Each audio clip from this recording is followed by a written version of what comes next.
तो नमस्कार साथियों, स्वागत है सभी दोस्तों का इस सेशन में। और आज एक नई वीडियो के साथ आ चुका हूँ आप सभी के सामने। और इस सेशन में हम बहुत सारे ऐसे सवाल हैं जो आप सभी के मन में डाउट है, उन पर बात करेंगे। इसके साथ ही शाम को 8 बजे लाइव आने की भी मैं पूरी कोशिश करूँगा, तो लाइव का भी मैं आपको फर्स्ट वो फ्यूचर लाइव स्ट्रीमिंग डाल दूंगा, तो वहाँ से आप देख लेना। और इसके साथ सभी को जुड़ना है और वहाँ सभी को कमेंट भी करना है, सभी के कमेंट के जवाब भी दूंगा। इसमें हम बात करेंगे BSTC 2021 को जो पेपर कैसे देना है, इसके साथ ही कम समय में ज़्यादा क्वेश्चन कैसे अटेंड करेंगे, रोल नंबर कैसे भरेंगे, जनरल डिटेल कैसे भरेंगे, इसके बारे में पूरी चर्चा मैं इस वीडियो में करूंगा, तो वीडियो को अंत तक जरूर देखना है। और OMR सीट पर मैं पहले से एक वीडियो बना चुका हूं, वो भी आपको देखना है। हालांकि इसमें पूरी जानकारी मैं दे दूंगा, तो वीडियो को अंत तक जरूर देखना है। चैनल पर नए तो सब्सक्राइब जरूर कर देना है, लाइक जरूर करना है। तो चलिए शुरू करते हैं। और रोजाना हमारी 10 बजे राजस्थान जीके की सुबह सीरीज चलती है राजस्थान जीके की, वो जरूर अटेंड करनी चाहिए क्योंकि बहुत ही महत्वपूर्ण सवाल है। इसके साथ ही टेलीग्राम ग्रुप जरूर ज्वाइन कर लेना, लर्न मोर पॉइंट नाम का चैनल है टेलीग्राम का, वो भी ज्वाइन कर लें, वहाँ PDF उपलब्ध हो जाती है। तो बात करते हैं आज के इस सेशन में कि BSTC 2021 में कम पेपर है वो कम समय में कैसे अटेंड करें, कौन से पार्ट को सबसे पहले करें, रोल नंबर कब लिखें, कैसे लिखें। इसके साथ ही जो जनरल डिटेल है वो कौन कौन सी भरनी होती है, कौन कौन सी भरी आती है, क्या होता है पेपर के अंदर, और एग्जाम सेंटर कैसे हमें वहाँ जाने के बाद ढूंढना है, उसके बारे में पूरी चर्चा मैं इस वीडियो में करूँगा। तो वीडियो को अंत तक आपको देखना ही देखना है। तो चलिए शुरू करते हैं सेशन को।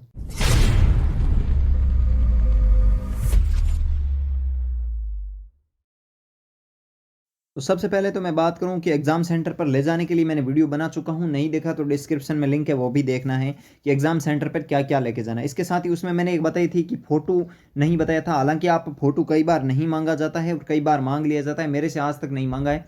हालांकि फ़ोटो लेके चले जाना, मांग लेते हैं तो प्रॉब्लम होती है, ठीक है। इसके साथ ही मास्क, तो मास्क के लिए आप कमेंट करें भैया, गाइडलाइन लिखी हुई है प्रवेश पत्र के नीचे, मास्क पहन के आना है, तो मास्क तो पहन के ही जाना है। और पानी की बोतल अगर ले जाना चाहते हैं तो साथ में ले जाना, कोई प्रॉब्लम उसमें नहीं है। और क्वेश्चन पेपर के लिए जब आप अंदर प्रवेश करेंगे तो आपको एग्जाम सेंटर के अपने जो हॉल है या अपनी कुर्सी के बारे में कैसा पता चलेगा, ये सवाल काफ़ी सारे मेरे भाइयों का है। तो मैं बताना चाहूँगा, जब आप वहाँ पे जाओगे ना, तो बाहर 1 घंटा पहले या आधा घंटा पहले एक लिस्ट लगा दी जाएगी, वहाँ पे आपके रोल नंबर लिखे होंगे। उसके बाद वहाँ पे रूम नंबर या फ्लोर नंबर लिखे होंगे। जैसे कोई नॉर्मल स्कूल है तो उसके अंदर रूम नंबर लिखे होंगे। जैसे ही आप प्रवेश करेंगे तो हर जगह कहीं ना कहीं टीचर खड़े रहते हैं, सिक्योरिटी गार्ड खड़े रहते हैं। वो आपको प्रवेश पत्र देखेंगे, फिर बोल देंगे उस रूम के अंदर है। वहाँ पे जब आप जाओगे तो अंदर एंट्री दे दी जाएगी।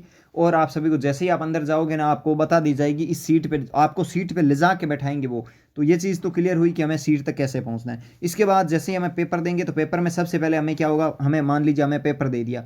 पेपर देने के बाद हमें कहेंगे इस पेपर को खोलना नहीं है, तो पेपर को नहीं खोलना है। उसमें से क्या करना होगा, मतलब इस तरफ से चिपका हुआ रहता है, इस तरफ से पेपर ऐसे बाइंडिंग रहता है। तो इधर से आपको बोलेंगे कि इसके अंदर की जो है ना वो OMR सीट बाहर निकाल लो, तो आप OMR सीट लगभग आधा घंटा पहले आपको OMR सीट बाहर निकालने के लिए कहेंगे, ठीक है। जैसे ही आप अंदर चले जाएंगे, लगभग आपको 1:30 बजे के करीब आपको बैठा देंगे और आधा घंटा पहले आपको OMR सीट है वो उसमें पेपर में से बाहर निकाल लेंगे। जैसे आप पेपर में से बाहर निकालेंगे, आपको पेपर पर लिखे हुए सीरियल नंबर उस OMR सीट पर उतार देने हैं। वो आपको, हालांकि वहाँ पे जो सर हैं उनसे पूछेंगे तो बता भी देंगे।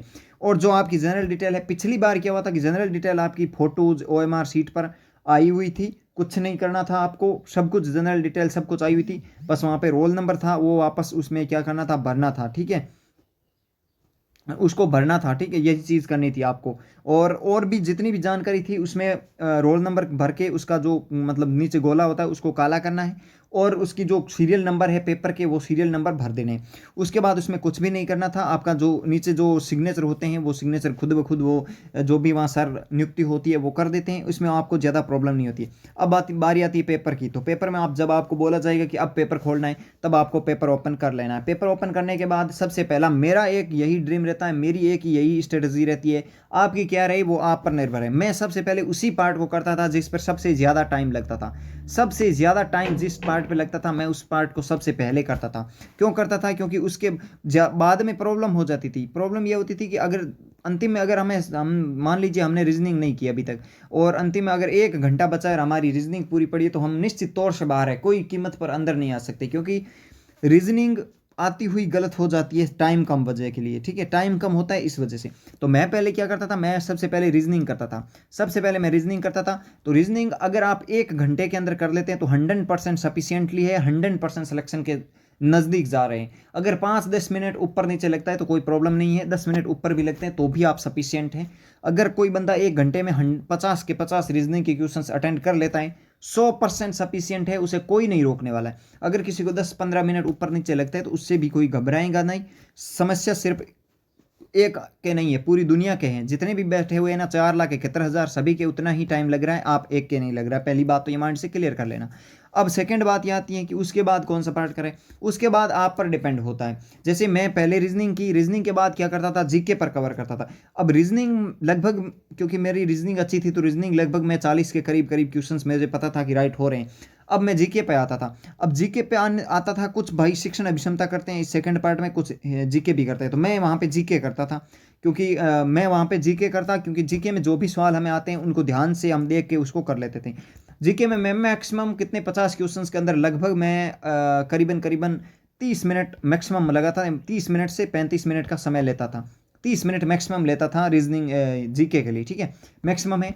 उसके बाद लगभग 40 मिनट के करीब करीब हम समय कितना ले लेते थे, 30 से 40 मिनट ले लेते थे शिक्षण अभिक्षमता में, और जो लास्ट में टाइम बचता था उसमें से ये सोचते थे कि देखिए 1 घंटे के अंदर रीजनिंग हम लगभग कंप्लीट कर लेते हैं, लगभग भाई कंप्लीट कर लेते हैं, कोई 10-5 मिनट ऊपर नीचे लगता तो कोई प्रॉब्लम नहीं है। लगभग आधा घंटा यानी 30 से 35 मिनट के अंदर हम जीके कवर कर लेते हैं।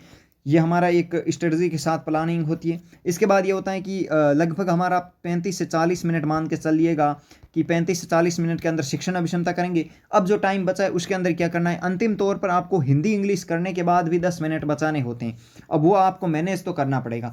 हिंदी इंग्लिश कवर करने के बाद, हिंदी मान लीजिए आप कितने 20 मिनट मान सकते हैं हिंदी के लिए, और इंग्लिश में वैसे मैंने तो 1 मिनट या 5 मिनट लगाए थे इंग्लिश के अंदर, क्योंकि 5 मिनट भी नहीं लगे थे मेरे हिंदी इंग्लिश के अंदर, तो 2 ही मिनट लगे थे, फटाफट वो काला कर दिया पेन, शी शी शी शी सभी में। बस मैं तो यही करके आया भाई। आप अगर इंग्लिश पढ़ते हो तो कोई भाई पढ़ता है तो कोई कर जाएगा, वरना मैंने तो इंग्लिश में मात्र 2 या 3 मिनट दिए थे, इतने ही दिए थे। हिंदी में मैंने लगभग 20 से 25 मिनट दिए थे, क्योंकि हिंदी को भी ध्यान से किया था। और जीके के अंदर मैं बोल रहा हूँ 30 अगर मिनट दे रहे हो तो आप सफिशियंट है। हालांकि जीके अगर याद है ना तो 1 सेकंड का टाइम नहीं लगता है।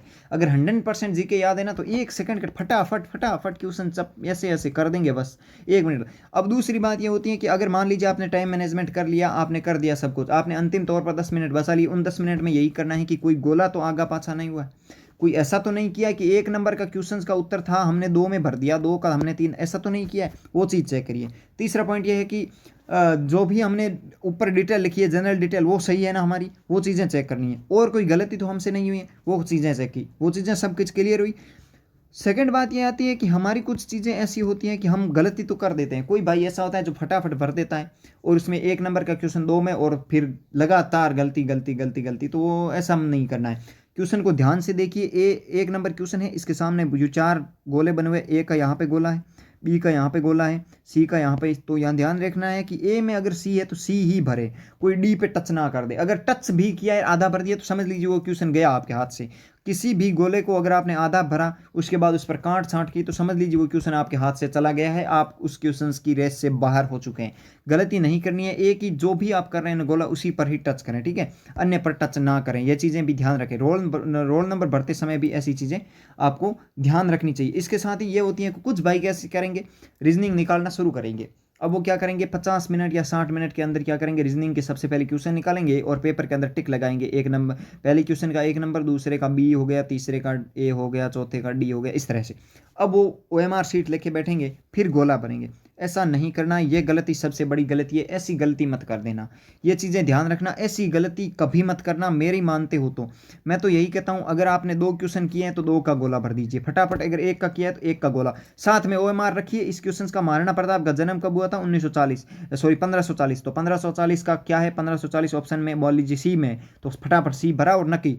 बस फटाफट क्वेश्चन इस तरह से करते रहना है, जितने क्वेश्चन करे उसका साथ में OMR में भरते रहना है। क्वेश्चन को नहीं छोड़ना है कि हम 10 क्वेश्चन कर रहे हैं उसके बाद OMR भर देंगे, ऐसी गलती मत कर देना, कभी मत करना, आज के बाद कभी भी मत कर देना, ठीक है। जिसने की है पीछे वो भी आगे से ऐसी गलती नहीं करेगा, ठीक है। अब टाइम मैनेजमेंट मैंने बता दिया कि उस टाइम में आप कर देंगे। रोल नंबर भी भर देनी है। जनरल डिटेल ज़्यादातर पिछली बार आ गई थी, नहीं आती है तो भर देनी है। कोई जनरल डिटेल में ज़्यादा प्रॉब्लम नहीं होती है, ना आपसे कोई ऐसी डिटेल्स मांगी जाती है। कोई बोर्ड की कॉपी कौन सी में आप पूरी पूरी डिटेल लिखाई, कुछ नहीं लिखवाए जाते हैं। नॉर्मल सी बस गोला करना है और टाइम से क्वेश्चंस अटेंड करना है, बस वही चीज़ आपको माइंड में रखनी है, वही चीज़ आपको ध्यान में रखनी है। और अगर कोई भी डाउट है आपको, उस डाउट को आप क्लियर कर लीजिए, आराम से पेपर देना, बिना माइंड मतलब बिना स्पेस के एकदम अपने आप को है ना ऐसे एकदम से अपने आप को फ्री रखना है, फ्री माइंड से क्वेश्चंस पेपर अटेंड करना है एकदम से कि जी हाँ हम तो एकदम आसानी से कर रहे हैं और हमारा सिलेक्शन श्योर है। सबसे पहले उसी पार्ट को करना है जो सबसे ज़्यादा टाइम लगता है, सबसे ज़्यादा टाइम लगता है, क्योंकि हम उस टाइम सोचते हैं यार 3 घंटे तो आराम से हम इस पार्ट को कर लेंगे। अगर अंतिम पहले आपने जीके कर लिया, शिक्षण अभिक्षमता रीजनिंग हिंदी कर ली, तो उसमें 2 घंटे तो आपके खत्म हो गए। अब 1 घंटा बचा है, 1 घंटे के अंदर रीजनिंग के फटाफट अगर क्वेश्चंस करेंगे ना तो हड़बड़ी हड़बड़ी होगी, एक भी सवाल सही होने की संभावना नहीं रहेगी। इसीलिए आपसे हाथ जोड़कर निवेदन करता हूँ, आपसे हाथ जोड़कर निवेदन करता हूँ कि आप ऐसा नहीं करेंगे। आप सिर्फ इतना ही गौर करेंगे कि कहीं ना कहीं आप पहले उसी पार्ट को करेंगे जिसको महत्वपूर्ण मतलब जो सबसे ज़्यादा टाइम लेता है। फिर मैंने जीके करता था, आप जो भी पार्ट शिक्षण अभिक्षमता या जीके में से कर लीजिए, ये चीज़ें थोड़ी सी है वो ध्यान रख लेना। और रोल नंबर आप अच्छे से भर दीजिए, जनरल डिटेल भर दीजिए, और कोई क्वारीज है तो कमेंट में कमेंट कर दीजिए, मैं हर कमेंट का जवाब दे दूंगा। और इसके साथ ही और जितने भी आपके सवाल रहते हैं ना वो शाम को 8 बजे लाइव आके सवाल पूछ सकते हैं।